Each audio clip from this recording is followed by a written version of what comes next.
It's the strangest thing, because even from that moment that I regained consciousness on the road, I kind of thought I was going to be fine.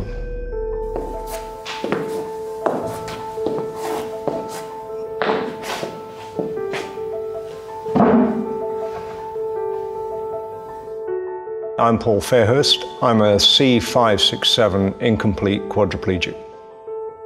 I went out cycling one morning. I wasn't going particularly fast. No other car or vehicle was involved. Just one of those things. I flew over the handlebars and I landed on my head here. I then regained consciousness by the side of the road, and then I immediately realized that I couldn't move at all from the neck downwards.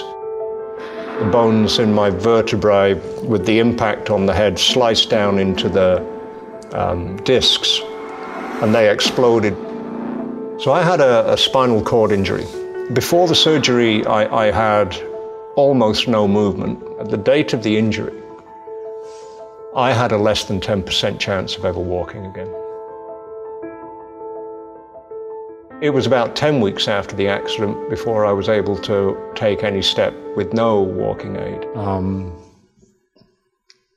And I know I'm lucky.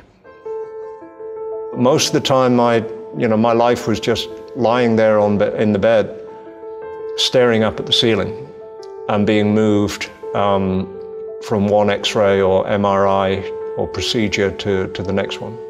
Sitting up on the edge of the bed for the first time was a major thing.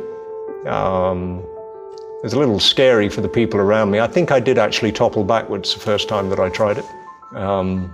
Each individual element of progression might have been small in some ways, but enormous in others.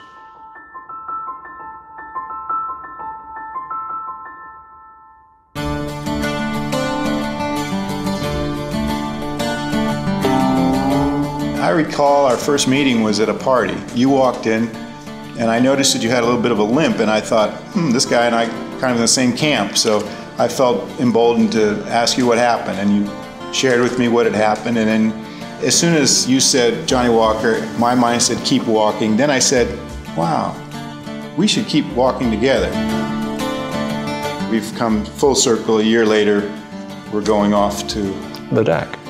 Ladakh is a province way up in the north of India on the Tibetan plateau. We'll be in Ladakh for around 14 days. We're going across the valleys and mountain passes. It will be hard work. It will be physically demanding. Going over rocky terrain is not necessarily easy. Stepping in scree and sand and stuff where you sink down is no fun, because my crutches will go in first and then they will sink down. I think we'll get to the trailhead for the trek. And honestly, I think we've done half the journey. This is the beginning. To be here, right, it just feels fantastic to have reached this point. Yeah. Off we go. I look at what Gregory's done, and he spent his entire life demonstrating that because of a physical disability, you can achieve extraordinary things. And that's the whole story of Gregory's life as I look at it. I've had paralysis from the waist down for the last 55 years. My memory of polio is quite vague as a child. I mean, you're a kid. You grow up being a kid, and then someday you go, oh, wait a minute. My friends are running around outside playing kick the can or tag, and I'm hopping around on crutches. Then I realized that that's life. And all of us have to go through things like that. Whether it's an operation, whether it's an exam, you take your knocks and you get back up, and you carry on. Keep walking has been my motto, if you will, since day one. They call them orthotics, and yeah, they've carried me all over the world. The challenge of hiking on my own, under my own steam, that inspires me and challenges me and keeps me going. It's going to be a lot more challenging than I thought it would be. I don't think anything prepares you for this. I think this is just something else. Trying to get my body through the level of pain that I encountered, that hurt. At the end, I mean, that hurt. It would be nice to just lie on the floor now for a little while. Truth be told, when I met Paul, I actually felt that you needed a little push. And I kind of sensed that it'd be good to put a little fire under your you-know-what. And, you know, I don't have any sidekicks to go climbing mountains with, so yeah. What do you think? Yeah, very much the idea of we go do something. And it's not a walk in the park. It's something that has to be challenging, meaningful. That was a gauntlet. It's an enormous amount of work. It's huge physical demand to prepare for this, and mental, and emotional. So why do it? Because I still have this belief that there's something enormously exciting that's coming my way through my life now, and I think that this trek is part of that.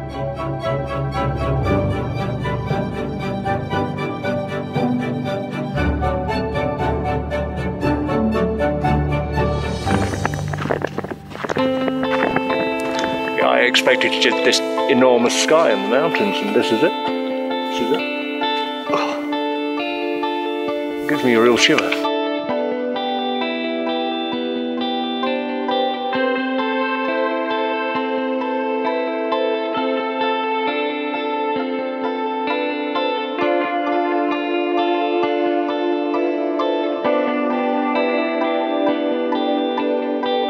On that last big climb, whatever it was, 3,700 to 3,900 meters, up a slope that both of us naively underestimated, I think. It's a rocky outcrop. Yeah. We walk directly below those crags and top out with the prayer flags in about an hour's time.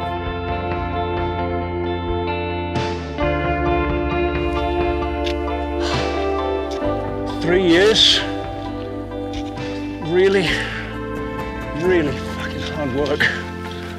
It's got me here.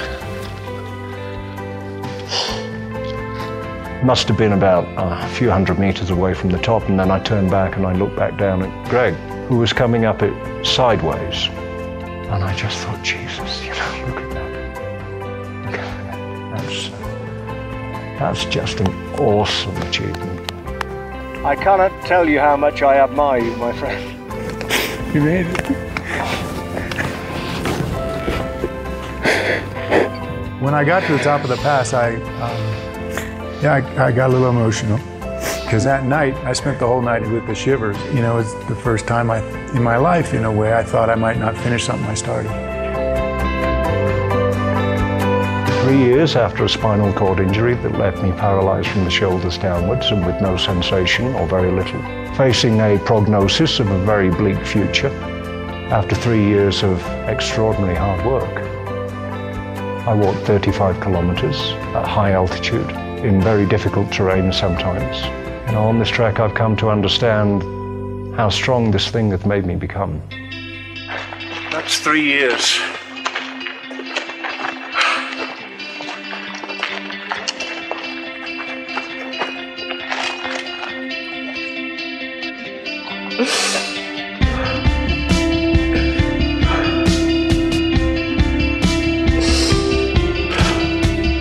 The internal, I think, growth that I experienced getting to the end of that 35 Ks, getting up one mountain and up another, and like the realization that life is a series of mountains, and that's where the learning is. It's in that valley, and the effort to get back from one back up into another that I think taught us both a lot.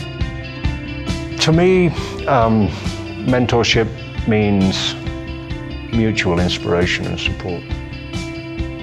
Making each other just reconsider the way that you approach your life. I think we've done a lot of that for each other on this track. Being together, sharing that moment, and both of us soul searching, both of us on our own journeys. I never had that. I never had another person that was physically challenged. And then we could just dive into things that, you know, probably we never would do with other people. So finishing what we set out to do, I think, feels good. That always feels good. And it's a reminder that that's who I am. I don't quit. I don't stop. I don't give up. And I don't think I'll ever forget this experience. This thing has made me stronger than I ever imagined that I could be. I'm very, very grateful for that. I have to live life with, for the foreseeable future at least, quite a significant number of physical difficulties still. But for now, given that I can do this, I'm okay with that.